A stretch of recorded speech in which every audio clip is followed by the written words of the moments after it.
Bruno Marchal, c'est le mental coach à Montpellier. Les coachings, c'est par WhatsApp, c'est par audio, c'est par téléphone, hein. Et c'est 2 semaines de suivi derrière, après 1 heure de coaching, dans la formule efficacité. Aujourd'hui, on va parler de dépendance affective en prévision de la formation qui va sortir, mercredi, hein. Donc ça, c'est la future formation. On parle de dépendance affective et de relations de couple également, bien évidemment. Quand quelqu'un est en crise, il a un manque d'estime de soi très fort, et souvent il fait preuve d'une dépendance affective envers quelque chose, une liberté, un conjoint adultère qu'il ne peut pas voir, etc.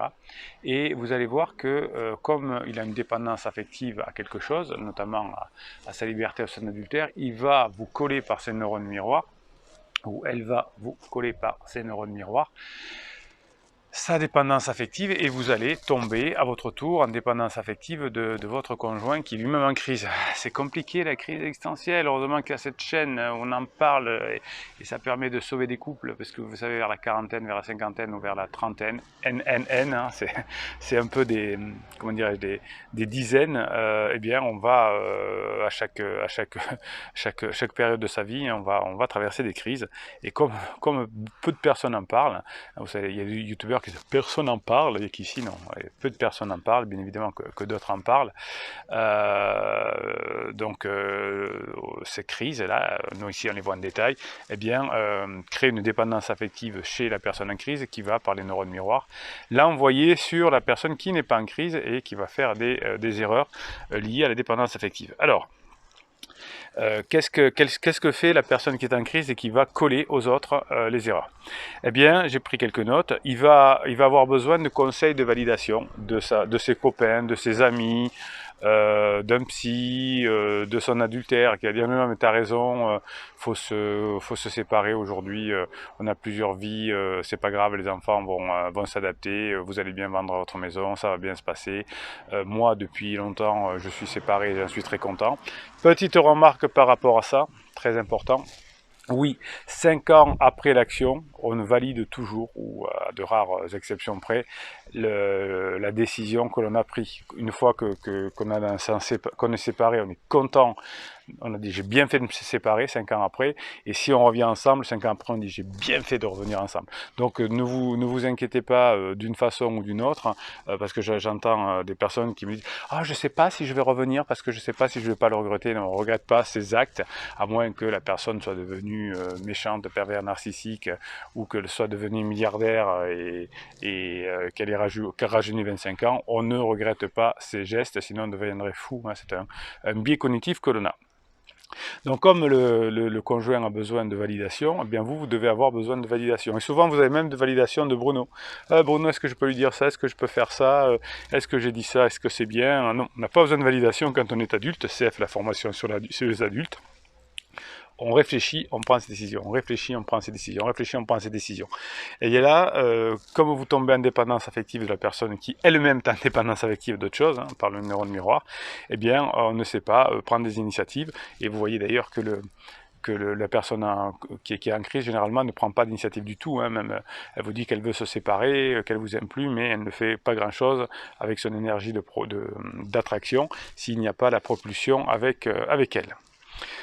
Quand on est adulte, on se donne un temps de réflexion, et une fois qu'on a réfléchi, eh bien, on va proposer son aide, son argent, etc. à quelqu'un. Ça, c'est le côté adulte. Quelqu'un qui est en crise ne sait pas le faire. Il ne sait pas réfléchir, il agit directement. Eh bien, du coup, il vous colle là ce problème.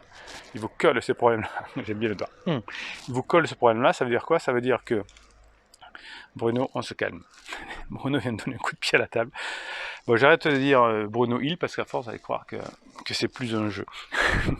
Donc, ben oui, comme la personne en crise ne donne pas de réflexion, hein, elle veut quelque chose que je veux te parler. Hein, qu'est-ce qu'on fait? On discute. Eh bien aussi, vous répondez, vous qui n'êtes pas en crise, vous allez répondre très rapidement ou trop rapidement aux personnes qui sont en crise, et la personne qui est en crise va vous proposer un sujet débat houleux, je t'aime, je t'aime pas, je te reproche des choses, et comme on n'est pas dans la réflexion par les neurones miroirs, on va tomber dans ce piège-là. Quelqu'un qui est adulte, il va lister tout ce qu'il accomplit de bien dans sa vie. Quelqu'un qui a confiance en lui. Ah, ça, c'est la formation confiance en soi. Alors, toutes les formations, vous les avez dessous, là, comme les fichiers neurohypnose. Dans la description de cette vidéo, vous avez des liens et vous allez directement sur mon site internet pour trouver les formations adéquates. Oui, quand on est adulte, on liste tout ce qu'on a bien fait. Bien, la personne qui est en crise fait l'inverse. Elle, comme elle est en souffrance, elle se dit ça doit venir de mon conjoint. Il liste tout ce que vous n'avez pas bien fait. Et du coup, vous tombez dans cette dépendance affective aussi ensuite, hein, qui est je liste, je suis pas bien tout seul, etc. Et vous allez faire la même chose. Et quand je vous ai en coaching, vous passez le temps avant que je vous tire les oreilles à me dire du mal de votre conjoint. Alors, souvent je vous dis, mais pourquoi vous voulez revenir ensemble? Il n'y a que des défauts. J'essaie de vous faire réagir en tirant l'oreille. Donc quand vous êtes adulte, on met plutôt la barre vers ce qu'on veut faire et ce qui est bien. Quand on est adulte, on arrive à se concocter des journées 100% perso. Ben, c'est très difficile pour quelqu'un qui est en crise. Et il vous le colle aussi. Donc quelqu'un qui est en crise finalement dit ouais mais moi je veux pouvoir réfléchir, je veux prendre mon appartement, et puis s'il le fait, ben, il est toujours dehors, il est toujours avec des personnes parce que quand on a une crise existentielle, on a du mal la plupart du temps à rester seul parce que forcément comme on est en souffrance, il faut bien coller la souffrance ailleurs, donc on va faire la fête pour l'évacuer ou on va critiquer son conjoint ou on va se surévaluer face au conjoint ou on va pleurer. Mais on a du mal à passer son temps seul. Et donc, quand on a son conjoint en crise, ben, qu'est-ce que vous faites vous? Ben, vous essayez d'avoir des contacts avec lui, avec elle en permanence. Comment je fais pour le contacter? Combien de fois par jour faut que je le contacte? Ça, c'est des questions que vous me posez tout le temps. Je vous dis, vous le contactez quand vous avez quelque chose à dire. Être en dépendance affective, c'est aussi avoir besoin de marques d'affection, mais ne pas le demander ou ne pas forcément dire oh, c'est super, etc. Quand on est en dépendance affective, on est un peu là-dedans. Donc la personne qui va être en dépendance affective dans votre couple vis-à-vis de l'adultère ou de la liberté, elle va vous coller sur vous et vous aurez besoin de marques d'affection. Effectivement, vous me dites souvent aussi, ah oui, est-ce que je peux lui toucher la main? Je suis content, je lui ai touché la main aujourd'hui, il m'a pas vraiment repoussé.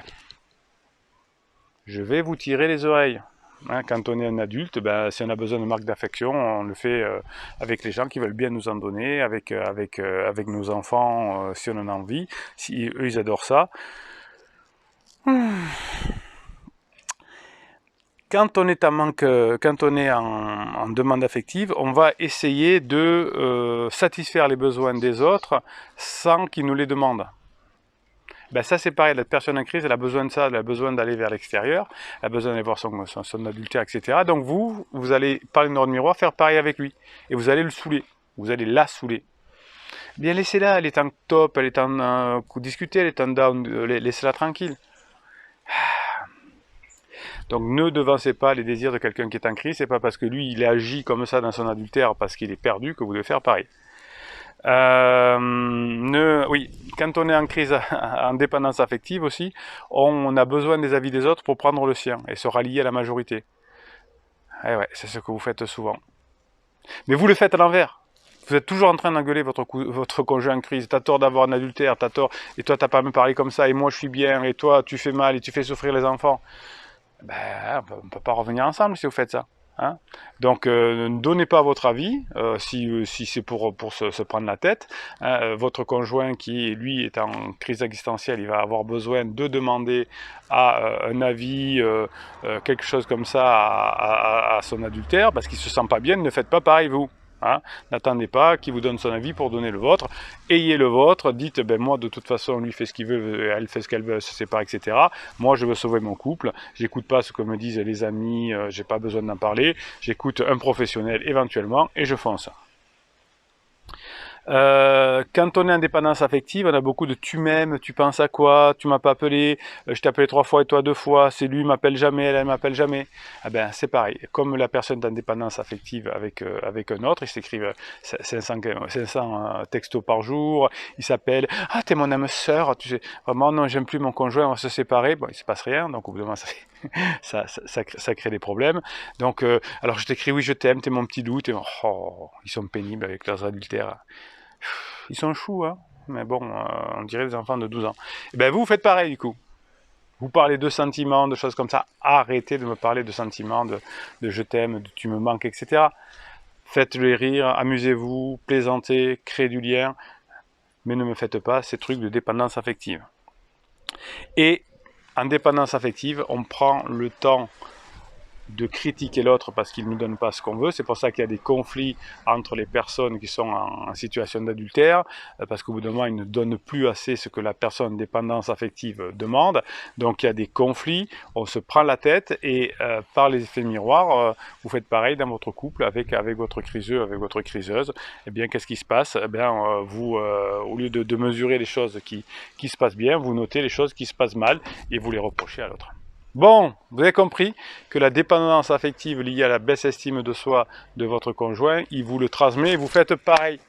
Vous êtes aussi parfois gnangnan, besoin d'affection, besoin de toucher la main, que lui ou elle avec sa relation de 12 ans, là, son adultère. Bon, vous allez vous reprendre, hein, je vous préviens. On bosse tout ça en coaching, vous avez les formations qui sont là, susciter du désir, badiner, devenir adulte, confiance en soi, vous avez celle sur la dépendance affective qui va arriver, bossez sur vous, profitez-en pour bosser pour vous, sortez du truc gnangnan, il est en dépendance affective, elle est en dépendance affective, elle est en crise, il a une baisse d'estime d'elle, elle va bosser sur elle, qu'est-ce que vous voulez que je dise, va bosser sur lui, qu'est-ce que je vous dise. Vous êtes pour rien. Mais ne rentrez pas trop dans ce jeu, sinon vous êtes mort. On monte dans l'hélicoptère, on est en roc, lui c'est un élastique, et on avance. Je vous pose une question, tiens, à la fin de cette vidéo. Quelles sont les marques de dépendance affective que vous avez eues et que vous avez exprimées sur votre conjoint en crise? Dites-moi des exemples, en gros, d'interdits que vous avez bien pu faire. Ok, je compte sur vous.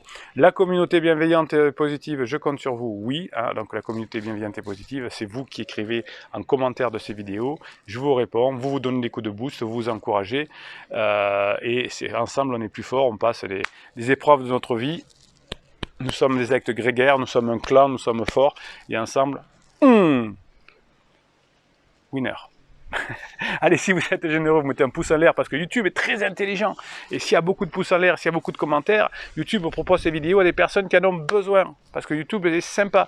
Il dit, ah, il y a des mots-clés, je suis en souffrance, dépendance affective. Hop, il y a beaucoup de pouces en l'air, il y a beaucoup de commentaires. Je propose cette vidéo à des gens qui en ont besoin. Eh bien, ces personnes qui en ont besoin vous remercieront parce qu'ils vont intégrer peut-être un jour cette communauté bienveillante et positive et ils vous aideront à leur tour. Ils vous aideront à leur tour. Et vous savez qu'on a plein de... Dans cette communauté, on a plein de petits trucs entre nous. On a des jeux de mots, on a des private jokes, etc. Et l'un d'eux, c'est Bruno Marchal. Il vous dit à très bientôt. Allez, on inaugure une nouvelle forme de communication, vous l'avez demandé, qu'on va appeler les essentiels, où je vais vous compiler plusieurs vidéos sur un thème qui vont vous permettre d'aller en profondeur dans le thème, et je vous mettrai même parfois les lives qui correspondent à ce thème. Aujourd'hui, on va commencer par le terme sur la dépendance affective. Pendant que votre conjoint est en crise, souvent vous êtes en dépendance affective et ça vous empêche d'être vous-même, ça vous empêche de trouver les bonnes solutions, ça vous empêche d'avancer et d'être badin et d'être dans l'humour. Voilà, alors on commence, je vous compile des vidéos que vous regarderez au fur et à mesure. Bien sûr, ces vidéos sont le préambule, le light, les meilleurs, quelques extraits de ce qui se passe pendant les formations. J'ai perdu encore mon micro. Donc je vous laisse regarder.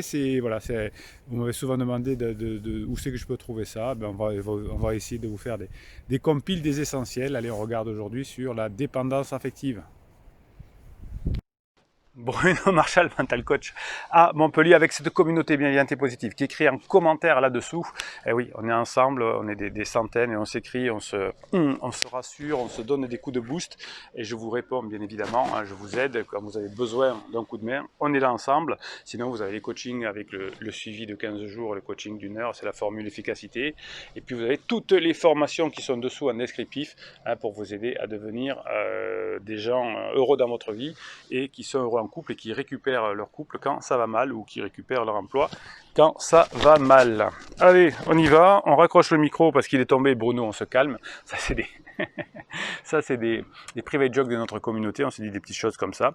Alors vous savez que mercredi sort la formation sur la dépendance affective, parce que je m'aperçois que vous ne savez pas ce que c'est la dépendance affective. Oh les boulets.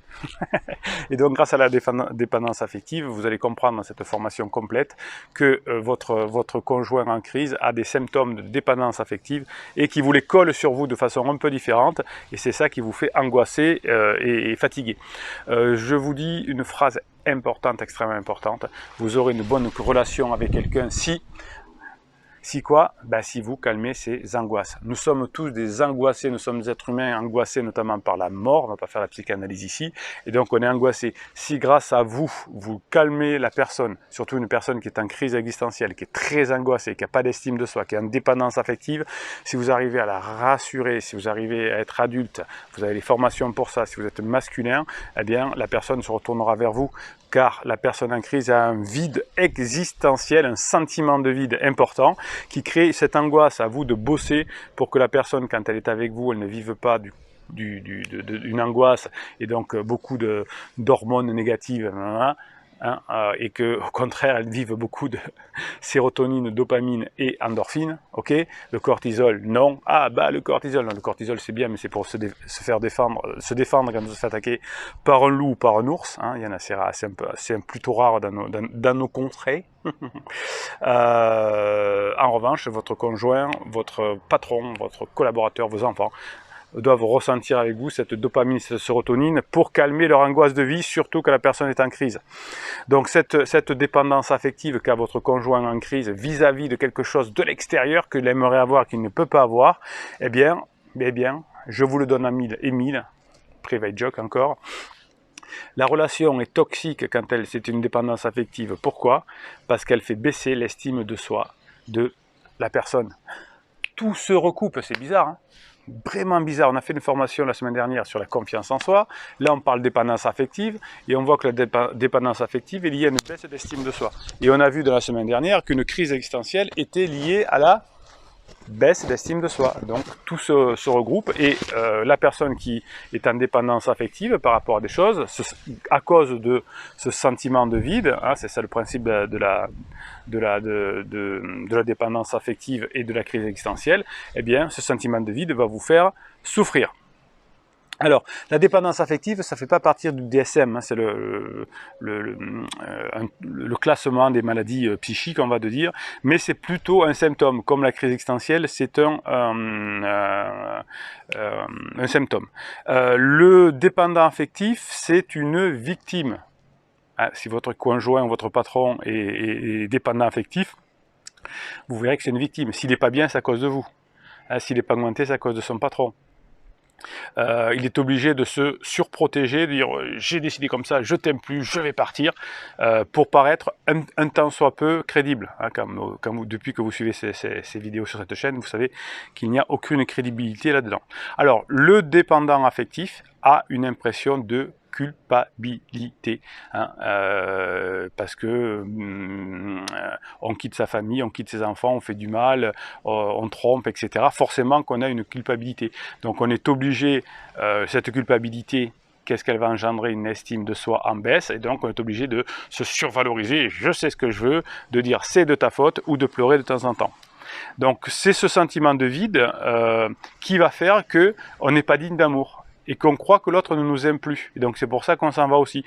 Vous lisez les commentaires sous ces vidéos, vous verrez très souvent que dans les méthodes que je vous dévoile pendant les coachings, eh bien, ce qui se passe, c'est que la personne n'a plus rien à vous reprocher et vous dit même je vois que tu as bien accepté la chose et que de toute façon, ça doit être fini, que tu es passé à autre chose. Vous voyez que la personne est en dépendance de vous, de son adultère, de son besoin de liberté, etc. Donc ce sentiment de culpabilité fait baisser évidemment notre estime de nous, d'où ces réactions. Du coup, très souvent, quand il pleure, c'est une des 3 façons de réagir quand on est en dépendance affective et donc en crise, c'est qu'on croit qu'on ne mérite rien ou pas grand-chose. Et de se dire dans sa tête, je ne mérite pas, j'aurais pas dû, je te mérite pas. Ils vous le disent de ça, relisez les commentaires, vous saurez. Et je n'ai pas fait assez, je suis un raté, etc. Donc, il y a quelque part de sa faute. Et quand il a une deuxième façon de le faire, c'est le contraire. Hein, c'est de dire à l'autre, pour se protéger toujours, hein, parce que je suis en dépendance, c'est tu ne me mérites pas, tu aurais dû, tu m'as fait ça, tu n'as pas fait assez, c'est moi qui faisais tout, tu m'as fait rater ma vie. Et là vous dites, oh purée, là il en tient une bonne couche mon criseux. Hein. Sauf que la plupart du temps, ou ma criseuse, hein, fait les deux. La plupart du temps, vous dites « Oh là là, comment je vais faire? Il a l'air en colère, je vais être sympa, il va me manquer. » Et donc, c'est vous qui tombez en dépendance affective. Donc, la personne qui est en crise n'a pas du tout confiance en elle, hein, puisqu'elle n'a pas d'estime d'elle. Donc, du coup, attention, c'est important, cette note-là, la personne ne va pas s'aventurer en terre inconnue. Donc, elle dit « Je vais divorcer, je vais partir, tu vas voir ce que tu vas voir, tu vas le regretter d'avoir regretté. » Et si vous ne mettez pas de propulsion, il ne se passe rien. Ah oui, ils veulent parler. Oh, je veux parler, il faut qu'on en parle. Souvent, la personne qui est en crise va vous dire on va se séparer d'un commun accord, consentement mutuel. Non, non, non, c'est pas ça. Si tu veux te séparer, pourquoi pas, ça sera ton problème. Bon, on ne fait pas un consentement mutuel. Tu y vas, voilà, on ne dit pas ça, hein, on dit non, pas de consentement mutuel. Alors ça les énerve. Hein. L'enfant qui n'a pas pu aller au manège, ça l'énerve. Il tape des pieds, il vous fait la gueule, il crie « j'ai pas ce que je veux, tu veux pas discuter, c'est pas sérieux, tu nies la réalité. » Et ouais, oui, je suis dans vos couples, je sais, j'ai des oreillettes. Ils sont rigolos. Et donc, ils n'ont pas ce qu'ils veulent, et donc ils tapent des pieds. Et si vous mettez pas, si vous arrêtez la conversation là, il se passe rien. Alors 2 ou 3 jours après, ils y reviennent, et puis ils y reviennent. Et puis ils s'essoufflent au bout d'un moment. Ils s'essoufflent parce que ils voient que c'est pas la bonne solution et qu'ils n'y arrivent pas et qu'ils ne prendront pas de décision parce qu'on ne s'aventure pas seul en terre inconnue. C'est pour ça qu'ils veulent aussi des consentements mutuels, parce que je ne vais pas en terre inconnue. Donc que fait le dépendant affectif? Il va vous manipuler. Forcément, puisqu'il n'est pas sûr de lui. Hein. C'est pour ça que je vous déconseille de manipuler votre conjoint. Hein. Je suis en guerre froide, non, je les aime bien, contre mes confrères coachs qui vous donnent des techniques de manipulation, des silences radio, des trucs comme ça, pour manipuler vos conjoints, parce que ça ne marche pas. Et alors, si vous le faites parce que vous êtes en dépendance affective, bien évidemment. Bruno, comment je peux faire pour l'avoir, pour qu'il décoche son téléphone? Oui, moi je vais vous le dire. Ah ouais, je vais vous le dire.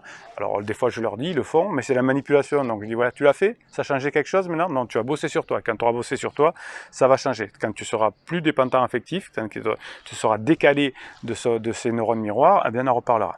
Donc, le manipulateur, la personne qui n'a pas, qui est faible, donc qui est en crise, va essayer de vous manipuler pour combler son sentiment de vide.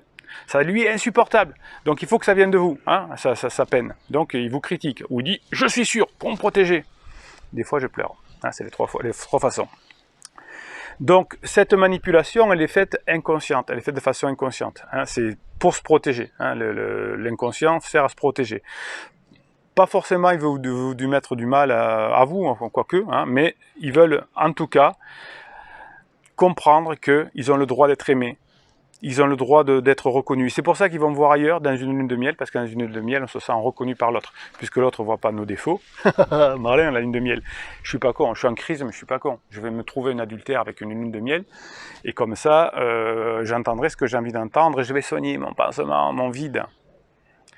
Je sais pas pourquoi j'ai envie de taquiner les criseux aujourd'hui. Enfin, j'ai surtout envie de vous taquiner si vous n'êtes pas criseuse ou criseux, vous qui subissez les crises, là, parce que des fois...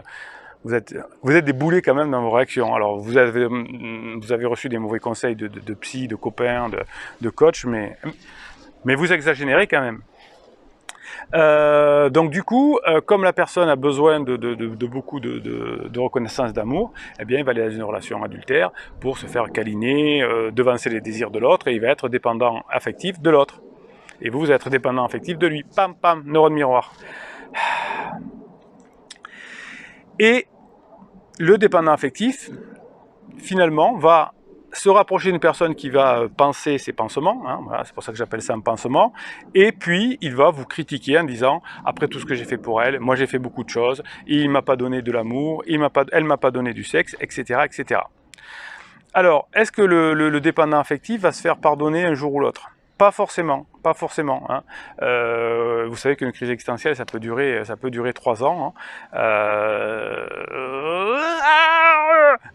ne criez pas, je vous ai entendu. Oui, ça peut durer 3 ans, et il n'y a pas de pardon à la fin. Enfin, ça peut arriver, on est dans l'humain, mais c'est un petit pardon de temps en temps, quand je lâche tout, que je pleure, excuse-moi, je te fais du mal, et puis 2 jours après, c'est je t'aime plus, je veux divorcer, c'est de ta faute. Attends, on va le faire ce geste à la communauté. C'est fini, je t'aime plus, c'est de ta faute. Ah, oui, c'est fini, c'est de ta faute. On va le faire. C'est fini, c'est de ta faute. Faites-le, c'est fini. Bruno, on se calme. Et donc, votre criseux, s'il est vraiment atteint et que c'est grave pour lui, il va dire oui, mais ma maîtresse, mon amant, je l'aime, et lui me comprend, c'est quelqu'un qui est bien, mais qui a beaucoup souffert aussi, on est pareil. Alors j'ai tendance à dire que la dépendance affective, parfois, ce serait presque comme du masochisme psychologique. On se fait mal quand on est en crise, on se fait mal. Malheureusement, on blesse les autres. Premier qui charge, c'est le conjoint, le patron, les enfants, la famille, tout le monde charge ensuite. Donc c'est un masochisme, mais qui est lié aussi sur son... ça devient du sadisme. Hein. Quand c'est masochisme sur soi, c'est du sadisme sur les autres. On fait du mal et on joue yo-yo. Hein. Des fois ça va, des fois ça va pas. Et on devient toxique. C'est pas la personne qui est toxique, hein, c'est pendant la crise, pendant que je suis en dépendance affective d'autres choses, que je maîtrise plus mes émotions, que je suis en grande souffrance, je suis toxique pour les autres car je fatigue les autres. Donc le criseux, il va aller se nourrir à l'extérieur, il va croire que c'est mieux, que l'herbe est plus verte ailleurs, surtout si on est en phase 3 du couple, hein, vous savez, les 4 phases, vous avez des vidéos là-dessus, et donc il va essayer de nourrir son manque d'estime de soi par l'adultère qui va lui dire ce qu'il a envie d'entendre. Mais bien sûr, ça n'avance pas. Ok? Bon, est-ce que vous avez compris que la personne qui est en crise est en manque d'estime de soi. Donc elle va devoir avoir une dépendance affective vers quelque chose qui lui donne ce qu'elle a envie. Donc quelle est votre réaction à vous? Déjà, hein, on met le barrage, ta dépendance affective, ton mal-être, tes sentiments vides, tu te les gardes. On ne le dit pas, bien évidemment. Hein, quand il veut vider sur vous son mal-être, son vide, vider son vide, c'est pas mal, tiens. Eh ben, vous laissez faire, hein, il ira le vider sur son adultère s'il en a envie ou si elle en a envie. Donc on est... Et puis on applique toutes les méthodes qu'on voit dans les formations, qu'on voit dans les coachings, pour continuer nous à vivre et attendre que sa crise se passe et avoir surtout les bonnes réponses face à ces attaques de surestimation, face à ces accusations, etc. Je vous donne bien sûr les méthodes dans les formations et dans les coachings. Hein. Dans les coachings, je vous donne des choses très adaptées à votre situation, hein, à votre contexte. Et dans les formations, on prend un sujet et on les traite à fond pour que vous soyez des spécialistes. Vous venez me les écouter 10 fois de suite. Hein. Il y a 3 heures, entre 2h30 et 3 heures d'audio. Vous me les écoutez, au lieu d'écouter votre conjoint qui raconte des bêtises, vous allez m'écouter ces formations 3, 4, 5, 6 fois. Vous les mettez dans la voiture, etc. Allez, mettez dans la bagnole. Hein. Bon, Bruno, on se calme. Bon, allez, on y va. Qu'est-ce que je vous raconte encore? Oui, la communauté bienveillante et positive pousse en l'air pour que cette vidéo soit proposée à des personnes qui en ont besoin grâce à l'intelligence artificielle, l'algorithme de YouTube qui va proposer cette vidéo à des personnes qui en ont besoin. S'il y a des commentaires, si vous vous lâchez là-dessous, si vous mettez des pouces en l'air, eh bien, vous allez aider des personnes qui en ont besoin. Et puis, abonnez-vous à cette chaîne. Pourquoi vous abonnez pas à cette chaîne? Seulement un tiers des personnes qui regardent cette vidéo sont abonnées à cette chaîne. Alors c'est un peu dans toutes les chaînes, mais moi j'aimerais qu'on soit meilleur que les autres, que vous soyez la meilleure communauté au monde. Allez, on s'abonne, et puis on a nos private jokes, ok? Allez, Bruno Marchal, il vous dit à très bientôt. Voilà, je pense que cette fois, vous aurez le son. Alors, je recommence cette diffusion, puisque la communauté bienveillante et positive était là tout à l'heure, et un problème de son, là, cette fois. Je pense que ça fonctionne cette fois. En attendant, ce live est fait pour vous parler de dépendance affective. Ça correspond à la formation que je vous ai faite cette semaine, comment sortir de la dépendance affective. Hop, on peut en sortir comme ça. Alors, aujourd'hui, je vais vous expliquer que votre conjoint va vous permettre très souvent d'être en dépendance affective. Pourquoi? Parce que lui-même est en difficulté, je vais expliquer ça dans la formation d'ailleurs, estime de soi, confiance en soi, et va vous coller sa dépendance affective. Alors, bonjour VL, bonjour Annie, ça y est, vous avez commencé à revenir, merci de votre patience. Avec moi, il faut que vous ayez la patience. Donc la personne qui est avec vous, qui est en crise, va avoir une incapacité d'être heureuse seule. Alors on vous dit que forcément, au départ, ça va pas marcher, qu'elle a besoin d'être seule, de réfléchir, de liberté, etc. Et puis on va voir que la personne qui est en crise va pas être heureuse seule, donc elle va sortir avec des personnes de crise. Je vous ai fait une vidéo cette semaine des personnes qui ont un down, côtoient souvent des personnes de down, et du coup, comme ils ont besoin d'être seuls et de ne pas être seuls, etc., eh bien, ils vont vous coller ça sur vous, et vous allez vous aussi avoir votre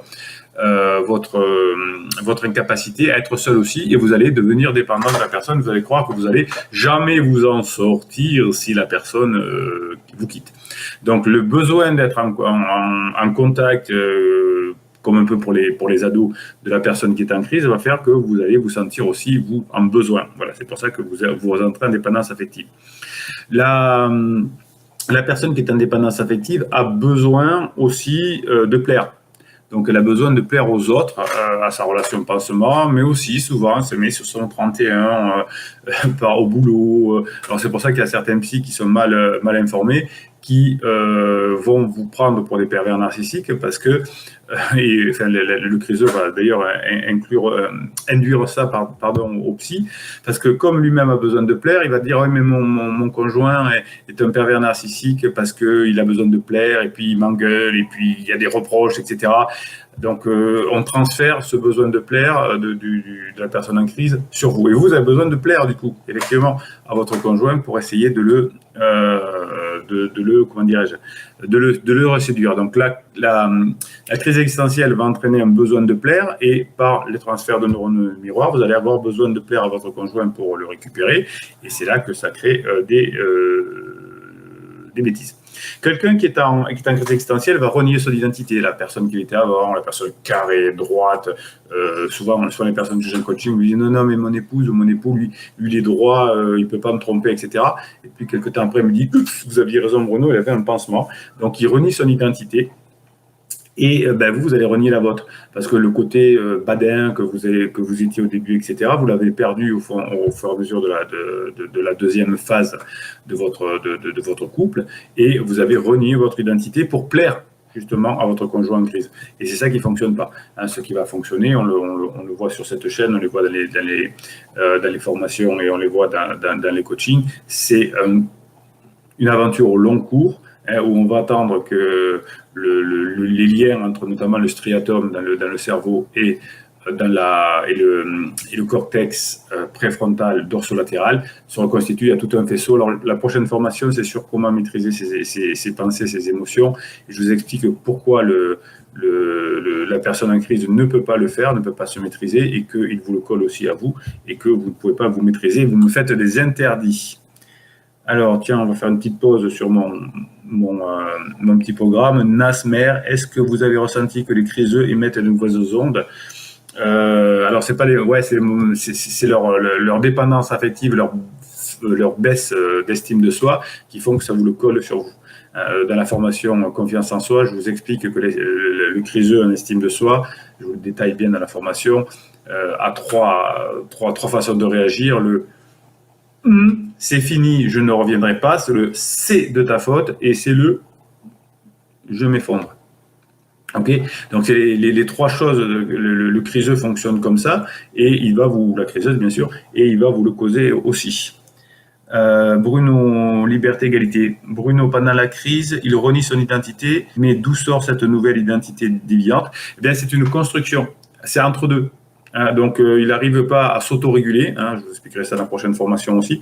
Il n'arrive pas à s'autoréguler, vous n'arrivez pas à vous autoréguler non plus. Donc, il n'a pas, si vous voulez, quelqu'un qui est adulte va pouvoir différer ses besoins de court terme vers des besoins de long terme.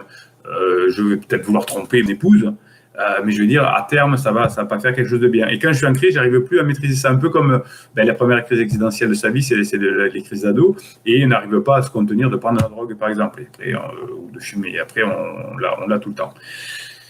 Voilà pourquoi ils n'arrivent pas à se maîtriser. Donc cette nouvelle identité est une identité entre deux, hein, et on a besoin, c'est l'effet marshmallow, de toujours consommer rapidement et d'avoir des résultats rapides. Et donc c'est pour ça qu'on n'arrive pas à avoir des résultats lointains. Et comme ils vous le collent aussi, vous voulez des résultats rapides.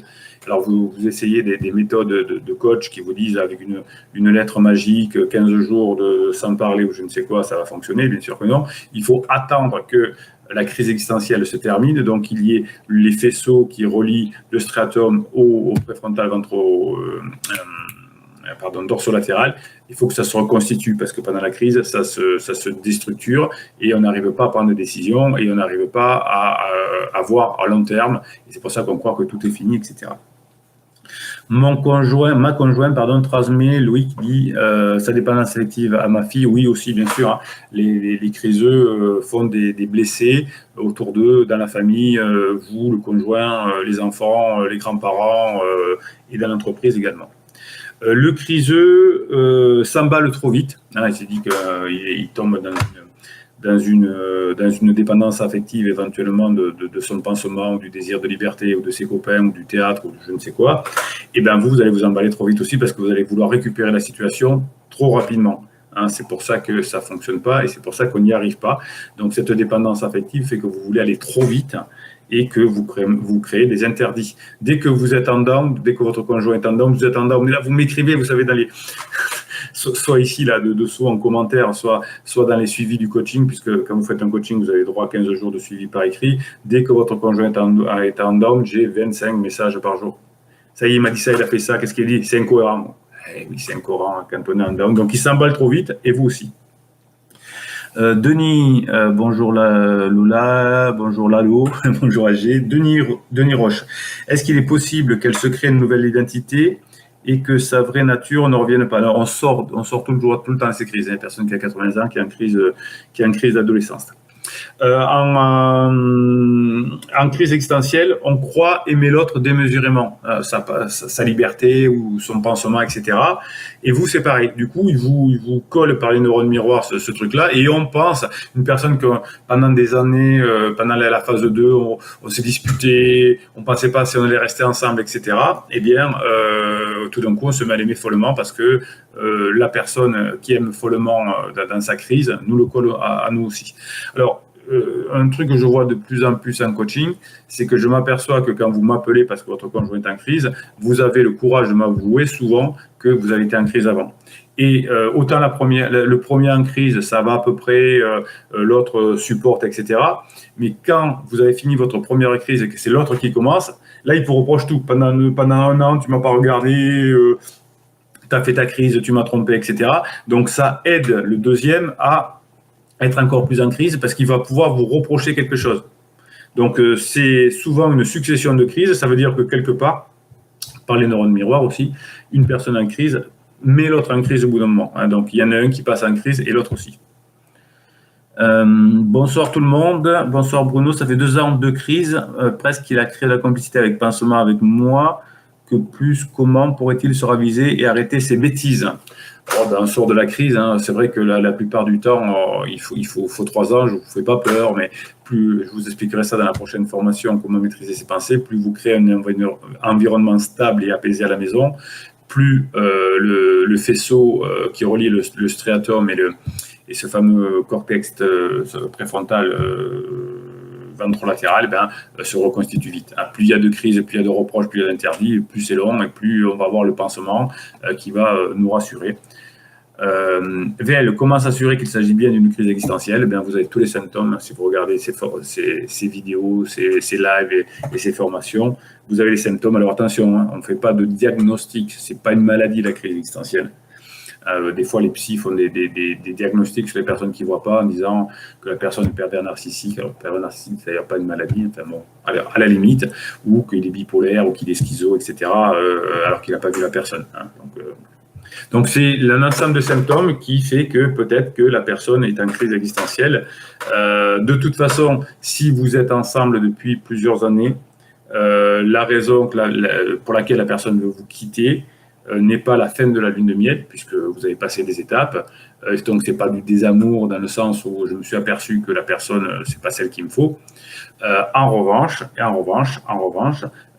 c'est souvent une crise existentielle parce que s'il n'y a pas eu, il y a eu un symptôme de départ de souffrance, un problème de travail, une maladie, un décès chez un proche, et ça me fait rentrer en crise. Voilà, c'est comme ça. Il n'y a pas de raison du jour au lendemain de vouloir tout arrêter, si ce n'est qu'on arrive dans la phase 3 du couple, la phase d'exploration. Et donc, la phase d'exploration liée à la crise existentielle, c'est comme ça que ça nous fait souffrir. Votre conjoint en crise joue le rôle de la victime. Et donc, vous voulez jouer le rôle du sauveur. Et quand on joue le rôle du sauveur, on est en dépendance affective. La personne qui est en crise dit que c'est votre faute s'il en est là, que s'il vous trompe, c'est à cause de vous, c'est que ça lui est tombé dessus, qu'il n'y peut rien.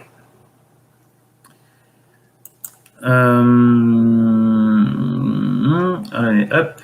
Chanfleur, coucou Bruno la team. Loïc, j'ai salut. VL, mon conjoint veut se séparer depuis longtemps, m'a-t-il dit, et elle a l'air de être bien à ses baskets. Oui, voilà, parfait. On réécrit l'histoire quand on est en crise. Hein. C'est-à-dire qu'on se dit, comme il faut, on n'est pas sûr de soi, on se dit, oui, mais ça fait très longtemps que je veux. Il y a même une personne qui a dit à son conjoint, depuis le mariage, ça n'allait pas, la nuit de noces, ça n'allait pas, etc. Bon, ils sont revenus ensemble depuis. Mais on réécrit l'histoire, vous connaissez ce phénomène. Quand je vais chercher des souvenirs dans mon passé, ils reviennent là à l'esprit, et je vais les réengrammer ensuite avec l'émotion que j'ai. Comme quand je suis en crise, j'ai souvent des émotions négatives, je suis en down. Le fait que l'on soit parti en vacances il y a 3 ans, je le réengramme avec mon émotion d'aujourd'hui. Hein, quand je forme les forces de l'ordre, je leur explique bien ce problème de réengrammage, parce que souvent on a des fausses informations, notamment l'émotion n'est plus la bonne. Vous dites, mais si, ça s'est super bien passé. Ah non, c'était nul ces vacances. Hein, cette journée chez machin, c'était très nul. Tu t'étais régalé, non. Et puis l'amour, quand on faisait l'amour, c'était nul. Tu étais toujours en train de me dire que tu en voulais plus. Non, c'est pas vrai. Hein, tu mens. Tu es un pervers narcissique, hein, tu me manipules. Donc, effectivement, la personne dit « Ah, mais ça fait longtemps. » Alors, j'ai entendu même en coaching, j'en entends des bêtises. De toute façon, j'ai fait le deuil de ma relation avec toi depuis longtemps. Vous vivez encore ensemble, donc pour faire le deuil, c'est pour que ce soit fini, qu'on ait tout réglé. Et ensuite, on fait une étape de deuil qui peut durer 6 mois, 1 an. On ne fait pas la relation de deuil quand on est avec quelqu'un. Et on manque de culture, hein, les criseux aussi manquent de culture. Et vous faites souvent embarquer là-dedans. Heureusement qu'il y a les coachings, heureusement qu'il y a les formations, et heureusement qu'il y a la communauté bienveillante et positive qui écrit sous ces vidéos. Liberté, égalité. Bruno, quand le criseux se remet à coucher avec son conjoint, oui. Cela signifie-t-il qu'il ne pense plus à son pansement? Merci. Arrêtez de penser à votre conjoint, n'en faites pas une affaire personnelle, et ne faites pas de suppositions. On n'en sait rien. En tout cas, si vous couchez avec votre conjoint, allez-y. Hein. On met la puissance, on met l'intensité, hein, puisque ça va aider à créer de la dopamine. Je vous renvoie sur la vidéo de cette semaine, d'aujourd'hui, je crois, le filtre d'amour. Je ne sais plus à force. Le filtre d'amour, et sur la formation, mais sur susciter le désir, le désir n'est pas un manque, le désir c'est de l'intensité. Oui, s'il couche avec vous, c'est plutôt bon signe, s'il couche avec vous, allez-y.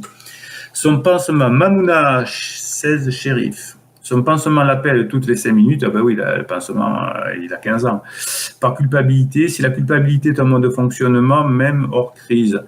Alors non, j'ai peut-être dit 2 choses en même temps. Son pansement l'appelle toutes les 5 minutes, il est tout content, il répond, il ne se rend même pas compte que je suis avec lui. Oui, on n'a pas le préfrontal bien branché, on fait n'importe quoi, et c'est à l'encontre de ses valeurs.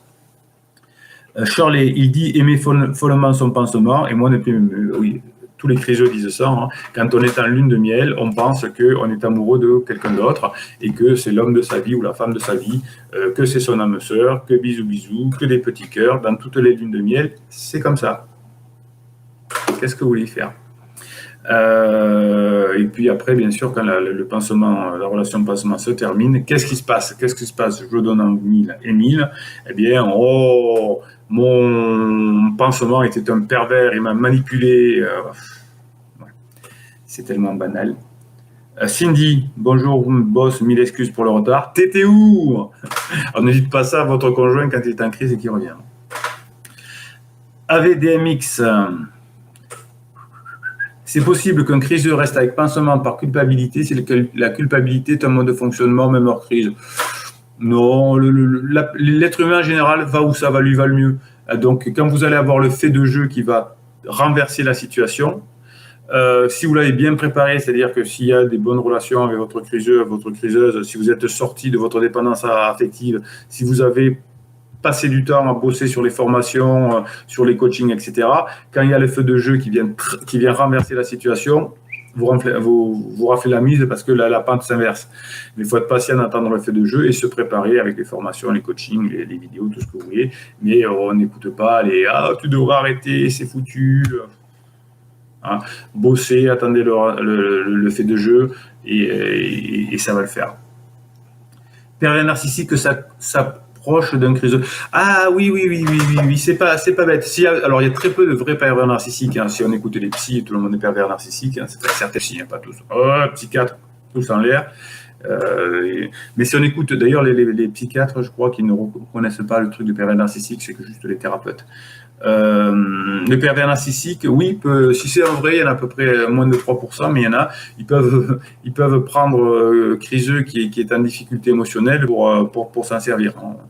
Le demi-homme ou la demi-femme, c'est-à-dire c'est la personne qui va prendre pour amant ou maîtresse, c'est-à-dire votre femme, votre mari, qui va risquer de mettre à mal une famille et faire souffrir des enfants. C'est un demi-homme, c'est une demi-femme. Hein, si vous voulez tromper votre mari, votre femme, il y a des tas de célibataires. Je ne vous les conseille pas de tromper votre mari, votre femme, mais plutôt là.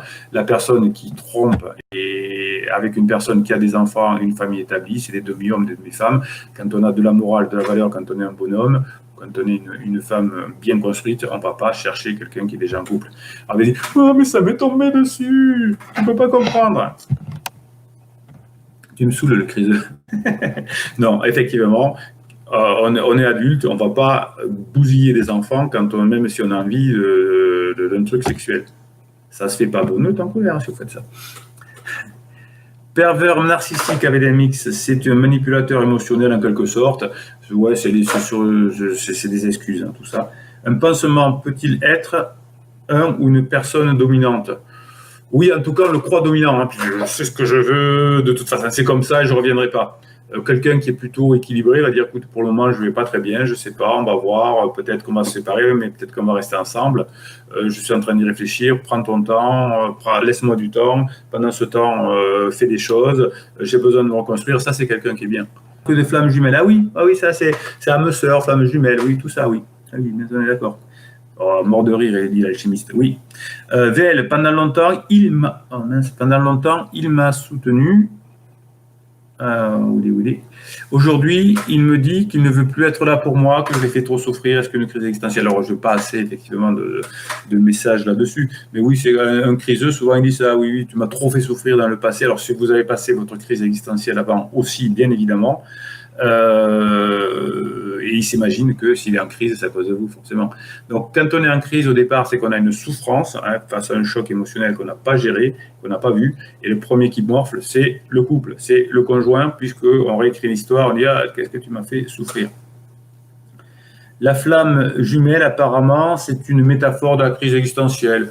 Oui, c'est des trucs ésotériques, etc. Alors, je ne suis pas du tout contre l'ésotérisme, j'aime beaucoup ça me distrait beaucoup. Il y a des choses qui sont passionnantes, mais bon, c'est tellement banal de voir dans la période de lune de miel, c'est mon âme sœur, ma flamme jumelle.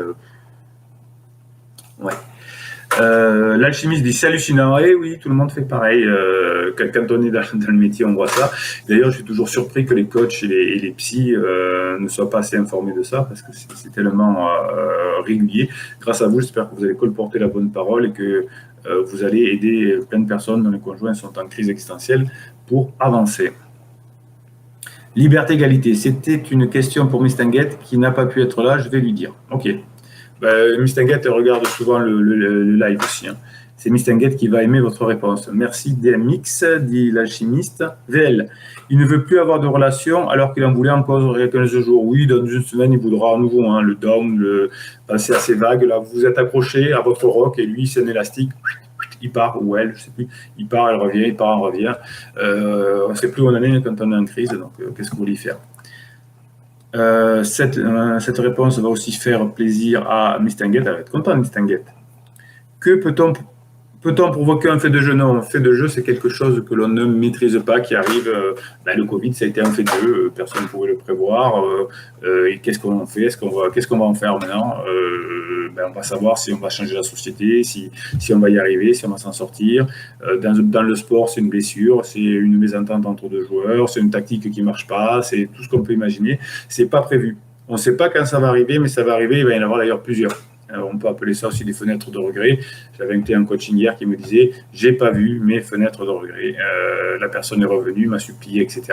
Et à l'époque, je ne vous connaissais pas, j'ai pas vu. Donc c'était un fait de jeu, c'est-à-dire qu'il avait dû il avait dû se disputer avec son pansement de 15 ans de moins et il voulait revenir et la personne n'a pas vu. Donc ça, c'était un fait de jeu, se disputer avec la personne. C'est une parole des enfants, c'est une parole des parents, c'est voilà. Oui, tu saoules le criseux, lol. C'est vrai. Alors, hop. Castelpoto, Campagna, je ne connais pas. Coucou Bruno. Tout compris après avoir vu vos vidéos, mais trop tard. J'étais pas prêt à vivre cette situation et de la laisser vivre sa relation avec son demi-homme. Donc, je pense que vous avez fait des interdits. Rien n'est perdu. Enfin, je ne sais pas votre situation, mais rien n'est perdu. On peut se faire un coaching si vous voulez pour en parler, mais j'ai tellement vu de revirements de situation ces dernières années que même après être passé devant le juge, les personnes reviennent ensemble parfois, donc c'est tellement aléatoire.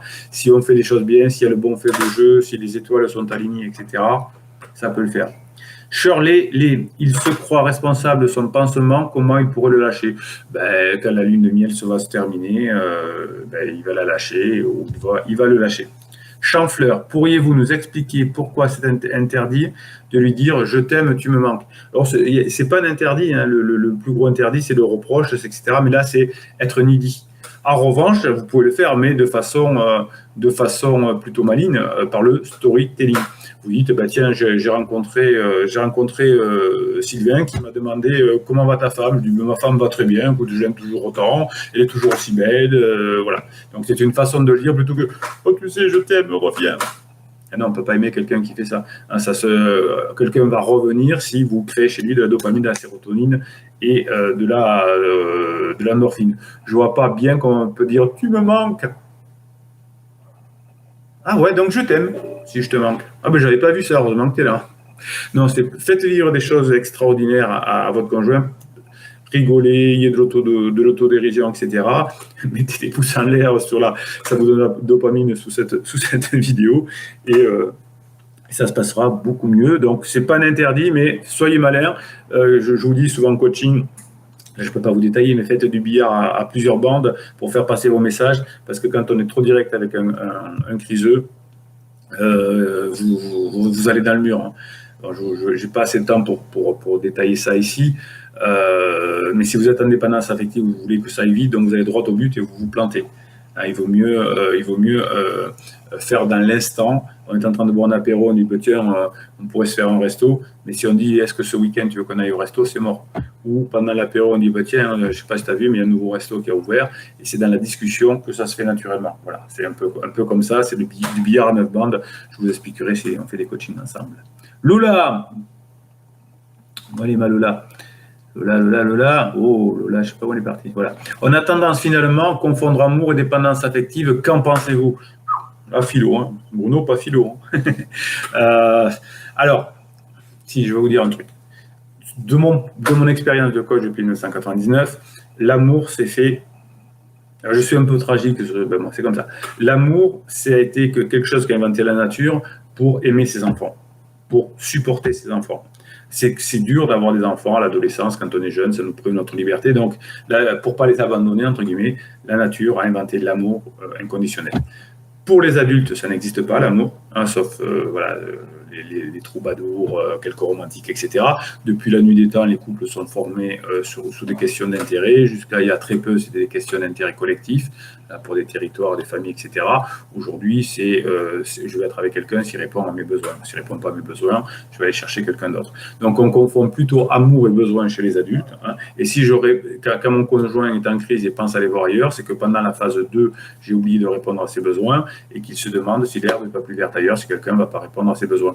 Et dans la phase 1, la phase de lune de miel, ça a été inventé par la nature pour pouvoir faire des enfants. Donc on ne voit pas les défauts de l'autre et on a des grosses pulsions sexuelles, envie de l'autre, on a toujours envie de l'autre. C'est fait pour créer des enfants. Cindy, est-ce la même méthode quand Urgo fait partie de la famille, cousine germaine du credo? Ouais, ben oui, de toute façon, on prend la personne qui nous fait du bien. Hein, donc, ça peut être, quand on est en crise, on n'est pas une erreur près. Oui, on va même aller voir. Oui, c'est vrai que je l'ai eu plusieurs fois. Hein. Une cousine, alors peut-être pas germaine, mais une lointaine cousine, j'avais déjà vu. Oui. Bonjour Bruno, Mistinguette, le retour. Je sollicite beaucoup mon conjoint dans l'intimité. J'ai peur qu'il s'en lasse et qu'il m'envoie balader et qu'il se rapproche de son pansement. Oui, ça doit se faire beaucoup par le jeu, par le storytelling. Si vous êtes en demande en permanence, c'est plus compliqué. Donc, il faut plutôt donner envie que demander. Cerise, bonsoir, tout le monde est en retard. Bravo Cerise. Hein. À l'amende. Mistinguette, Bruno a dit fonce et go. Ouais, en général, c'était ça. L'alchimiste dit bonsoir. AVDMX, j'ai loupé un fait de jeu et ça a inversé la pente dans la mauvaise sens. C'est vrai. Ça a commencé à peine à se stabiliser là, 3 semaines après. Qu'est-ce que vous appelez préparer le fait de jeu? C'est qu'il faut qu'il y ait une bonne relation avec votre criseuse hein, ou votre criseux, que vous parlez plus de pathologie, plus de pathos, plus de vous, plus d'elle, plus du couple, que des choses sympas, etc. Et quand il y a un fait de jeu, se dire qui est le plus facile à aller voir, c'est mon conjoint ou mon conjointe.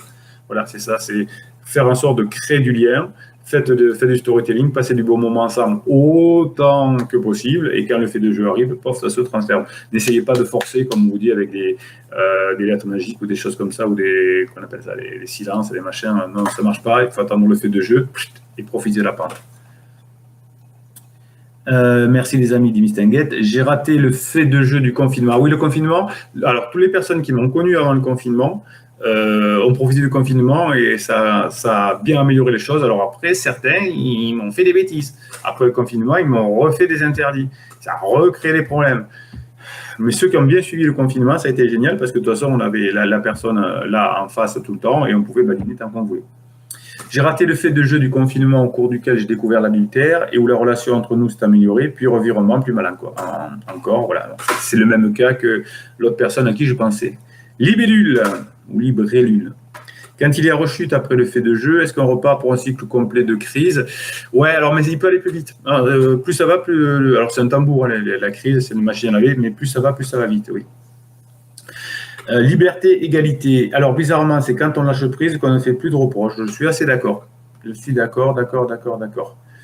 Ouais, je suis d'accord. Je suis au fond du seau d'IVL. Je n'arrive pas à badiner malgré la formation. Et ouais, une colle des pressions avec cette dépendance affective et on ne sait plus badiner. Et pourtant, c'est simple. Si vous êtes avec quelqu'un, vous avez été avec quelqu'un, c'est que vous savez badiner. Quand vous avez séduit votre conjoint la première fois ou votre conjointe, c'est que vous saviez badiner. Donc allez, on se bouge, VL. Allez, je sais que alors prenez peut-être la formation confiance en soi et il faut avoir confiance en soi et le faire.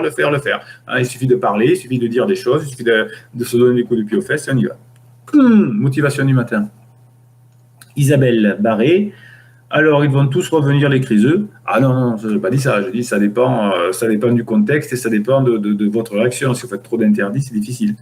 Ils vont lâcher leur pansement. Alors ça, c'est plus probable que la relation avec le pansement, si c'est un vrai pansement, et quand on n'a plus la douleur, on enlève le pansement, ça c'est sûr. Qu'on soit séparé ou pas, rien n'est perdu. Oui, rien n'est perdu. Moins vous faites d'interdits, mieux c'est. Le Qigong est efficace pour la sérotonine et la dopamine, dit l'alchimiste. Je suis assez d'accord. VEL. J'ai dit à mon conjoint que l'amour réel n'était que pour les enfants. Il m'a dit que je ne l'avais jamais aimé. Ouais, ne parlez pas de tout ça. Nous, on le parle entre nous. Hein. Ne parlez pas de tout ça avec les conjoints. Évitez de dire j'ai vu une vidéo sur la crise existentielle. On va dire non, c'est pas vrai. C'est des théories, tout ça. Je suis pas du tout en crise existentielle. Je sais ce que je veux. C'est fini. C'est à cause de toi parce que je t'ai jamais aimé. Et puis 15 jours après, porter Annie porter. C'est souvent difficile de badiner dans ce genre de conditions. On a surtout envie de l'étrange. Non, envie de l'étrangler. oui, on a envie de l'étrangler. On l'étrangle pas, on badine. C'est exactement le thème de la prochaine formation, c'est que on travaille pour l'avenir et on essaye de s'auto-réguler dans les émotions et je vous apprends à le faire. Arnaud, enfin, je vous entends. C'est pas trop tôt, Bruno. J.M. Mendes. Bonsoir Bruno, tout a commencé au mois de décembre, elle avait tous les symptômes d'une dépression, j'ai commis tous les interdits au mois de mai, elle est partie, depuis elle évite de me parler. Essayez d'avoir du badinage avec elle, et quand la crise sera finie, vous aurez peut-être des chances de vous remettre avec. Oui, alors souvent les psys qui ne sont pas bien formés vont dire votre épouse fait une dépression. Ce n'est pas les mêmes symptômes exactement, hein, ne vous trompez pas. VL, mes enfants disent qu'ils veulent qu'on se sépare, que faire? On explique aux enfants, en revanche, ce qu'est une crise existentielle, et on fait un pacte familial, on va sauver la famille, on n'a pas envie de vivre avec les valises une semaine sur deux, les enfants, vous n'avez pas envie d'aller vivre dans un petit appartement, on fait tout, maman va pas bien, papa va pas bien, je vous explique comment ça fonctionne, là je vous montre les vidéos de Bruno éventuellement, et on fait un pacte familial, tous ensemble, on s'en sort, on ne se fait pas manipuler par une simple crise. On est plus fort que ça, on est des badass. Denis Roche, comment badiner avec une criseuse qui ne parle même pas? Et oui, c'est-à-dire que si on a commis des interdits, au bout d'un moment, la personne se braque un peu. On prend son temps, on attend l'inversion du fait de jeu, elle a quelque chose, ou il aura quelque chose à vous demander de toute façon. Et alors quand le criseux ou la criseuse vous dit tiens, il faudra qu'on parle de la séparation, de je ne sais pas quoi, oui, ok, on va se faire un petit resto, on se fera un café tranquillement, on en parle. Si elle vous écrit un mail comme ça, vous répondez pas, vous dites j'ai bien lu ton mail, écoute, on se fera un resto, un de ces quatre, on va en parler, on se boira un café dans une brasserie. Vous voyez, tu veux parler, on parle, mais dans des conditions, on ne s'écrit pas des mails, des machins. Parce que le criseux veut toujours au départ un arrangement amiable, mais il écrit ou il fait envoyer son avocat. Donc oui, tu veux discuter, on va discuter. On va manger un morceau, on va discuter. Donc comme ça, on parle 3 minutes du sujet et on badine le reste du temps. Liberté, égalité. Bruno, quand le conjoint en crise est en down, peut-on badiner? Non, quand le conjoint est en crise, on le laisse tranquille. Dès qu'il revient en top, on badine. Christine Pietrazek, hello tout le monde, moi aussi je suis en retard, j'avais pas de son, c'est ça les Belges toujours. J'adore l'humour. Voilà, ça c'est de l'humour que j'aime. Voilà, vous pouvez badiner et avoir de l'humour avec votre conjoint. Oui, on a des clients aujourd'hui de partout. Je voyais beaucoup grâce à vous, des personnes qui sont de Tahiti, de la Réunion, des personnes que je vois. Il n'y a pas de Québécois aujourd'hui et il y a quelqu'un d'Abu Dhabi. Alice, je ne fais plus d'interdit depuis des mois, nous sommes séparés, elle m'a dit vouloir être seule pour réfléchir à son problème. Alors, on ne tient jamais compte des raisons que nous dit la personne en crise, hein, vous le savez, je ne vais pas revenir là-dessus. Il ne vit plus à la maison et encore toutes ses affaires à la maison. Voilà, n'importe quoi, je veux divorcer, mais je laisse mes affaires, comme ça, si je veux revenir, je réfléchis. Patience, faites jeu. Badinage, si vous pouvez. Sandra, 64. J'essaie de badiner dans la voiture, mais c'est un taiseux, j'ai peur de le saouler. Ah oui, si vous avez choisi un taiseux, vous avez choisi un taiseux. Non, ça, j'ai plus rien. Si, comme dit Florence Foresti, j'achète les yaourts au chocolat, j'en prends un le soir, je dis oh, elle est au chocolat, elle pourrait être à la vanille. Mais t'as acheté au chocolat. Oui, mais il aurait pu me surprendre. Non, vous avez un taiseux, Voilà. J'ai peur de le saouler, oui, si vous ne le divertissez pas. Si vous ne vous divertissez pas, vous pouvez saouler les gens. Je choisis des sujets qui lui plaisent, mais il ne joue pas vraiment le jeu. Quand il était en norme, laissez tomber. Les taiseux criseux, ouais, c'est ça. Le mien passe tout son temps à m'insulter. Comment leur créer de la dopamine? Donc, quand il est en down, laissez tomber. Vous dites, oui, ok, on verra.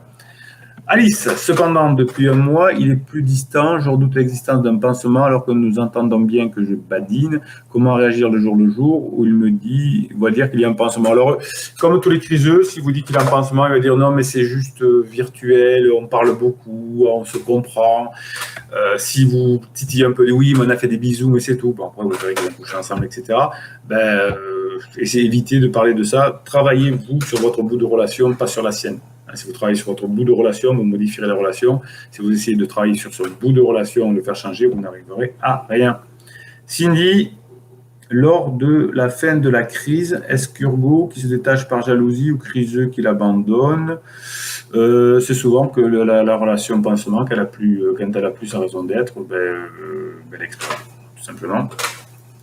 VL, moi, la seule chose qu'il me demande, c'est si je viens chez le notaire, il a pris rendez-vous la semaine prochaine. Oui, il peut prendre rendez-vous chez le notaire, mais il peut y aller. Alors, votre conjoint, alors pourquoi il vous met en... J'avais préparé quelques notes aussi pour ce live. Votre conjoint a besoin sans cesse d'être rassuré, donc c'est pour ça qu'il va avoir un pansement, qu'il va avoir des copines et des copains qui leur disent ce qu'ils ont envie d'entendre, qu'il va avoir le psy qui lui dit ce qu'il a envie d'entendre. S'il va avoir un psy correct qui lui rentre dedans, ça ne va pas. Et donc, vous avez besoin aussi, vous, d'être rassuré. Et c'est pour ça que votre conjoint vous colle son besoin d'être rassuré. Être obsédé par la pensée de l'autre, et oui, votre conjoint est obsédé par son pansement ou par son besoin de liberté, et donc vous devenez obsédé par lui. Alors, Miss Tanguette, pansement a découvert notre petit jeu, elle montre les griffes et laisse aucun répit. Que faire? Quel petit jeu? Vous faudra me dire. Oui, de toute façon, quand le pansement, le moindre truc, ça l'énerve. Oh, je suis très énervé, je montre les griffes. Oh, je suis un petit chat. Mettez son prénom congèle. Ah oui, il y avait une histoire comme ça de mettez son prénom. Oui, il y avait des trucs ésotériques. Vous prenez la relation, vous mettez leurs deux prénoms, vous les mettez dans de l'eau, dans un petit verre, et vous les mettez au fond du congélateur comme ça gèle, comme ça gèle la glace, et bien ça va geler la relation. Vous pouvez essayer, hein. Si ça vous amuse, allez-y. Votre conjoint est jaloux et possessif, donc vis-à-vis de son pansement. Et vous allez être jaloux et possessif vis-à-vis de lui ou d'elle, mais vous savez que votre conjoint en crise est quand même jaloux de vous. Hein, si ce n'est pas ce que vous devenez, si ce n'est pas ce que vous faites, si vous sortez, hey, je suis jaloux. Hein, j'avais une cliente hier qui me disait que son criseux, qui a une relation pas seulement depuis longtemps, était venu manger à la maison et qu'après, elle était allée sortir boire un verre chez le voisin et il y avait fait une crise. C'est ça les criseux. Le criseux a un besoin obsessionnel de surveiller l'autre, donc notamment de son pansement et vous aussi un peu, et donc vous avez aussi, vous le colle, ce besoin obsessionnel, et vous avez besoin de surveiller l'autre. On en rencontre en coaching, on l'a suivi, on a mis des trackers, on a craqué son téléphone, etc., etc. Shirley, il m'a appelé plusieurs fois par le prénom de son pansement. Que faire à ce moment précis? Donc, non, c'est Sylvie. Hein, si vous appelez Shirley et qu'il vous appelle Corinne, non, mais moi, c'est Sylvie, tu confonds. Alice, je travaille beaucoup sur moi. Bien, Alice. Et je vais de mieux en mieux. Pouce en l'air. C'est juste que je me demande comment réagir face à lui s'il me dit que pansement existe. Tu es libre, chacun fait ce qu'il veut. Alors, je reviens sur ce tu es libre. Hein. Je vous ai fait une vidéo là-dessus. Apparemment, dans une vidéo, je me suis mal fait comprendre et j'ai eu une cliente, qui me dit Bruno, j'ai suivi votre conseil et j'ai dit à mon conjoint qu'il était libre d'aller voir son pansement. Et depuis, c'est la fête du slip, ça a aggravé la situation. Non, il ne faut surtout pas dire ça. Alors apparemment, dans une vidéo, j'aurais dit un truc comme ça qui a été mal interprété, j'en sais rien. Vous êtes libre d'eux, c'est de la manipulation. Je vous ai fait une vidéo sur samedi dernier à midi, je crois, qui était là-dessus. Évitez le vous êtes libre de... À la limite, tu fais ce que tu veux, c'est pas mon problème, pourquoi pas. C'est oui, j'ai un pansement, oui, alors fais. Le libre, attention, parce que la personne, je crains ce mot libre, parce que la personne, soit va le prendre au plus haut point, et va dire, puisque je suis libre, je le fais. J'ai même vu, il n'y a pas très longtemps, une cliente qui avait dit ça, alors ça me dit, c'est pas vous qui l'avez dit, c'est un coach que j'avais avant, et son conjoint n'arrête pas de la saouler, maintenant il veut faire du libertin. Ben oui, puisque tu m'as dit qu'on est libre, on va être libre, chacun peut faire l'amour avec qui il veut, on va avoir un couple libre. Non, c'est pas ça, vous êtes libre. Donc c'est pour ça que je suis très, très, très, très réticent. Et si à un moment donné, j'ai dit dans une vidéo quelque chose qui pouvait porter à confusion, je le regrette et je le retire. Accepter l'inacceptable, oui. Alors votre conjoint accepte l'inacceptable, c'est-à-dire de tromper, de mettre sa famille en danger, ses enfants dans la souffrance, voire mettre notre famille en péril. Et bien vous pouvez aussi faire l'inacceptable, aller rencontrer le pansement, lui casser la gueule, envoyer des lettres anonymes. Vous pouvez faire aussi l'inacceptable. Ah, voilà Anse. Alors Anse m'avait dit qu'elle me trollerait, c'est l'amie, elle me trollerait mon live. Elle dit, je suis addict aux petits choux, que faire? Ah, mais je vais te répondre. Une personne qui est en crise va chercher, alors c'est souvent quand on est en crise, on a, comment dirais-je, on a la constante qui est temps, corps et environnement, qui bouge. Donc, puisque quand on vieillit, entre guillemets, quand on passe d'un état à l'autre, on a le corps qui vieillit, le temps qui passe, et donc on essaye, comme on l'a pas encore bien encaissé, on le fait bouger par l'environnement. On va divorcer, on va aller voir quelqu'un, etc. Et donc souvent, comme le temps passe et que le corps vieillit, on va avoir un petit chou. Le petit chou, c'est quelqu'un qui est plus jeune que nous et qui nous donne cette illusion d'être encore jeune, que l'on peut séduire, etc. Alors une femme qui va avoir un petit chou rencontre souvent des hommes, soit qui n'ont pas les moyens d'avoir des femmes de leur âge, par exemple, ou qui ont un problème avec leur maman. Et un homme qui va avoir une femme plus jeune, soit c'est pour des raisons financières, soit c'est pour des raisons avec le papa. C'est plus souvent d'ailleurs que l'homme a besoin de se rassurer avec une femme jeune, mais de plus en plus l'effet cougar, l'effet petit chou existe, mais même Madonna qui a beaucoup d'argent, etc., et qui multiplie les petits choux, n'arrive pas à les garder longtemps. Donc Anse, si tu es addict aux petits choux, tu vas courir dans la nature, ça te fera du bien. Pourri mon live, celle-là. Lalo, je peux aborder aucune discussion à mon conjoint criseux s'énerve pour des discussions. Oui, quand on n'arrive pas à maîtriser ses nerfs, ça c'est la prochaine formation. Comment vous maîtrisez vos pensées? Je vous explique pourquoi votre conjoint ne peut pas maîtriser ses nerfs quand il est en crise. Dois-je quand même insister car certaines sont importantes, surtout pas de choses importantes. On ne parle pas de choses importantes avec quelqu'un en crise car il n'est pas quand même. Il ne peut pas le gérer lui-même. Je lui ai dit que je travaillais sur moi, il m'a dit que j'étais dans une secte. Oui, bien sûr. Alors, si le coach, le psy ou je sais pas quoi, va dans son sens en lui disant oui, mais il faut prendre du recul, il faut faire une distance physique, il y a plusieurs désamours. Trop bien, je kiffe le quiche qui va dans mon sens, comme le petit chou d'Anse ou le pansement qui dit exactement ce que la personne a envie d'entendre. Donc, il y a des psys spécialisés là-dedans. Si l'autre jour, je sais pas, en début de semaine, le client qui me dit, on est allé voir une conseillère conjugale, une dame d'un certain âge, qui est rentrée dans mon épouse, qui lui a dit, arrêtez de faire la gamine, en gros. Bam, il peut retourner. Bizarrement, elle a annulé le rendez-vous suivant. Tandis que j'avais dit, non, mais vous avez raison, il faut faire un break, il faut réfléchir. Ah, trop bien, je kiffe.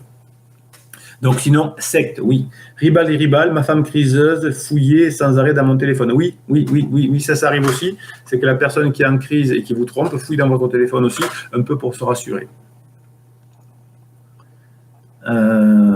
JMDS, elle m'a dit que j'ai envie de partir, recommencer tout à zéro. Elle m'a dit son amour pour moi, c'était plus pareil. Elle m'a dit, tu me mets la pression, donne-moi du temps. Oui. Alors, les personnes en crise vous donnent souvent le tuto, donne-moi du temps. On a besoin pour reconstituer cet espace entre le striatum et le préfrontal. C'est cette zone-là, ce faisceau qui ne fonctionne plus. On a besoin de temps pour le constituer. Elle a raison. Anse, c'est le pied des petits choux. On insiste. Oui, c'est le pied. Très bien. Tous en l'air, Anse.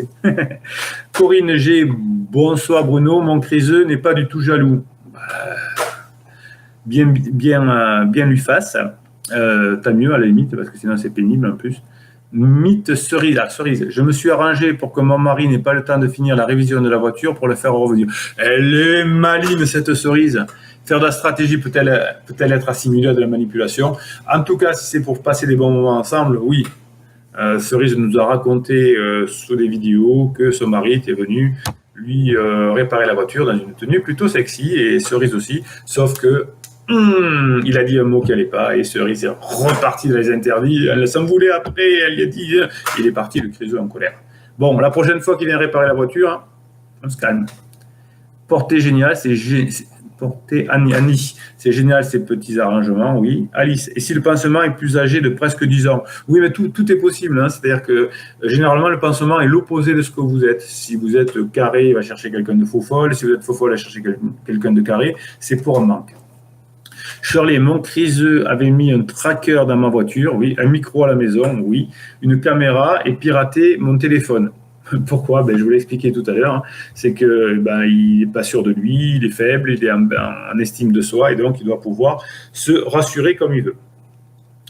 Dans crise existentielle, votre criseux croit que sa valeur va dépendre de son pansement, de sa façon d'être libre, etc. Et vous allez penser, par effet miroir, hein, vous allez penser que votre valeur dépend du couple, de lui ou de elle, etc. Votre criseux a un manque d'estime de lui, hein, c'est normalement lié à la crise, c'est pour ça qu'il doit se rassurer, avoir un pansement, etc.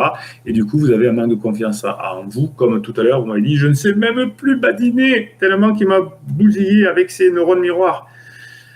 Ouais, alors j'avais mis un petit mot sur le pervers narcissique dans ma préparation du live. Oui, les pervers narcissiques, ils aiment bien attraper les personnes en crise quand ils existent, parce que c'est facile, hein. Et donc vous pouvez vous comporter du coup comme un pervers narcissique, entre guillemets. En tout cas, c'est la pensée de l'autre qui dit mon conjoint est un pervers narcissique, alors que souvent on est attiré par un vrai pervers narcissique. Alice, c'est clair que la personne à qui je pense est clairement mon opposé. Oui, c'est souvent comme ça. Une personne qui est en crise va avoir tendance à attirer des personnes indisponibles, distantes ou qui ont peur de l'engagement. Le pansement, c'est souvent quelqu'un indisponible qui est déjà en couple, qui est distant parce qu'il ne veut pas se mettre en couple, ça fait longtemps qu'il fait de la musique ou je ne sais quoi, et qui n'aime pas s'engager. Ce matin, dans l'un des coachings de ce matin, le pansement vivait depuis 8 ans avec une personne, ne voulait pas d'enfant. Voilà, ça arrive. Et donc, il y a pas d'engagement. Et donc, du coup, vous, qu'est-ce qui se passe? Vous êtes attiré par votre criseuse votre criseux qui, pour l'instant, est indisponible.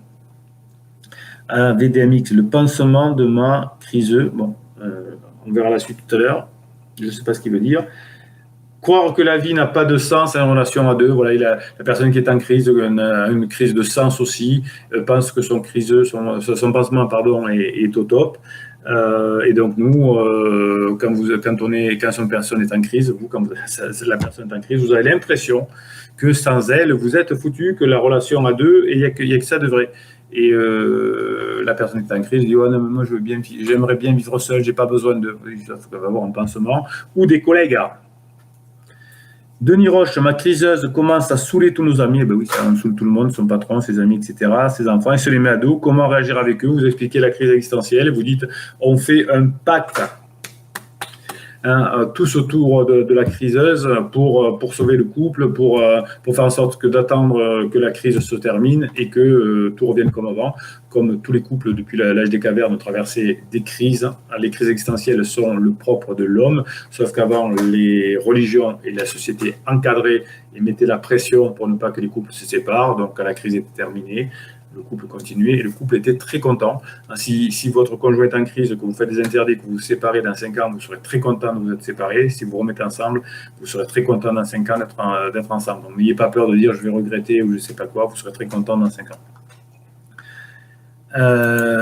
Ribal, ma femme est venue récupérer des affaires pour les garçons dans une robe sexy, j'avais envie de lui mettre une tape sur les fesses, de faire un raccourci, pas de badinage. Allez, Ribal, on fonce. Donc voilà, soyez dans le billard à plusieurs bandes, comme je vous dis dans les coachings. Le coaching, le criseux a peur de l'abandon, de la solitude. C'est pour ça qu'il est avec des personnes qui sont en down aussi et qui prennent un pansement. Et donc, du coup, il vous colle sur peur de l'abandon, de la solitude. Et c'est pour ça que vous êtes en dépendance affective. Le criseux va s'accrocher à d'autres choses, à ces bandes de copains idiots ou de copines idiotes. j'allais dire une bêtise avec, c'était quoi, Sex Anxiety, là, c'était ces choses-là. Et donc, il va s'accrocher à un pansement ou un truc comme ça, et vous allez vous accrocher par effet miroir à votre criseuse ou criseux. Oui, la criseuse va avoir tendance à tomber dans une forme de dépression. Alors, c'est pour ça qu'on confond la dépression et la crise. Et vous allez tomber dans une forme de dépression aussi. Vous n'allez même plus réussir à badiner. La criseuse ou le criseux a tendance à répéter des relations malsaines. Oui, si ça ne marche pas avec un malsain, avec un pansement, il peut s'en trouver un deuxième, puis un troisième avant de sortir des choses. Et puis vous pouvez vous enfermer dans ces relations malsaines. Allez, je réponds aux dernières questions. Nos amis et la famille nous disent souvent que nous sommes dans le déni. Oui, alors ça, je vous bassine avec ça dans les coachings, dans les formations. C'est comme si moi qui ne connais rien en ordinateur Apple, je vous donne des conseils sur des ordinateurs Apple. Vous me dites, ouais, mon ordinateur, je sais pas, il marche mal. Oh, ben ça doit venir de la batterie sur Apple, c'est souvent le cas. Alors, je ne connais rien, je ne sais pas ce qui s'est passé. Et vos amis, voire certains psys, je vous rappelle qu'un psychiatre est fait pour réparer des maladies, pour soigner des maladies psychiques, neurologiques éventuellement, hein, pas pour créer des trucs de couple. Donc les psychiatres sont très compétents pour donner des médicaments. Voilà. Moi, je ne suis pas compétent pour donner des médicaments, comme le psychiatre n'est pas compétent pour des histoires de couple. On peut avoir son avis, hein, mais c'est pas voilà, on est fait pour soigner quand il y a des vrais problèmes. Et merci aux psychiatres de faire leur boulot aussi bien qu'ils le font. Bravo. Voilà. Et puis les psys, normalement, c'est fait pour le développement personnel, le bien-être, etc. Mais pas les relations de couple. Et les amis, encore moins. Et les amis nous amènent à faire beaucoup d'erreurs, baisse notre énergie aussi, dans le déni, laisse tomber. Et vous verrez, alors ce qui est très rigolo, c'est que quand vous allez retrouver votre couple, eh bien vos amis seront très contents. Ah ben c'est bien, vous êtes revenus ensemble. Hein. Alors qu'un mois avant, vous disiez non, mais laisse tomber, c'est fini, t'es dans le déni. De toute façon, vos amis seront très contents, comme pour les 5 ans. Là. Si vous revenez ensemble, ils seront très contents. Si vous vous séparez, ils seront contents aussi. Donc ils ont besoin de donner leur avis alors qu'ils n'ont pas de compétences. On ne leur demande même pas leur avis. Champfleur, mon criseux a mis un ultimatum à son pansement de 3 mois, car la relation est foireuse. Oui, un pansement, c'est un principe foireux. Mais pourquoi lui donne-t-il une chance de 3 mois? Il a déjà quitté il y a 3 semaines, elle est allée le récupérer. Eh oui, ben, le pansement, ça finit, ça reprend. On me dit, ça y est, c'est fini le pansement. Oh, ça a repris. Ça y est, c'est fini, ça a repris. Ben, hein, c'est top et c'est down, hein, la crise. Donc, les deux pansements sont en crise généralement. Donc, ils sont en top, ils sont en down. SG, ma femme est revenue pour le confinement. Elle a l'intention de retourner dans son logement début septembre. Peut-elle passer à l'acte, même si je ne fais pas d'interdit? Tout est possible. Elle peut repartir, revenir en permanence. Voilà, ça arrive. Les logements à côté, ça sert quand je suis en down, j'y vais. Quand je suis top, je reviens. Voilà, ça peut tout. Je reviens jamais. Vous voyez, là, ça fait 6 mois qu'elle a un logement et qu'elle n'y va pas. Voilà, j'ai plusieurs clients comme ça. Liberté, égalité, merci Bruno pour ce live, merci à vous, merci Bruno, merci Boss, merci Ribal, merci Sine, merci Cerise, merci aussi. Question de l'alchimiste, la dernière, est-ce que la crise existentielle pourrait enclencher une sorte de maladie psychiatrique comme schizophrénie ou autre? Là, vous allez voir votre psychiatre préféré, je ne suis pas psychiatre, hein, il faut laisser le boulot à ceux qui le font très bien. Voilà, chacun sa spécialité. Moi, je vous aide à comprendre comment un couple qui est ensemble depuis des années peut revenir ensemble. J'ai beaucoup aimé une remarque d'un client qui me dit vous êtes quelqu'un qui veut réparer les couples au moment où tout le monde veut qu'ils se séparent. C'est comme un ordinateur, on ne le répare plus, on le change. Oui, je suis fier et oui, ça marche. Et oui, depuis la nuit des temps, les couples ont traversé des moments difficiles. Depuis la nuit des temps, ils sont arrivés. Il n'y a pas de raison que vous n'y arrivez pas et que vous, avec les formations, avec la communauté bienveillante, avec les coachings, que vous n'arrivez pas à tenir pendant que le lien entre le striatum et le préfrontal se restabilise à nouveau. Merci, bonne soirée à vous. On se retrouve le matin pour la motivation du matin et à midi pour des vidéos un peu plus croustillantes. Je vous dis à très bientôt. Prochaine formation la semaine prochaine. Comment gérer ses pensées quand notre conjoint en crise nous met la tête à l'envers. Bonne journée à vous. À très bientôt.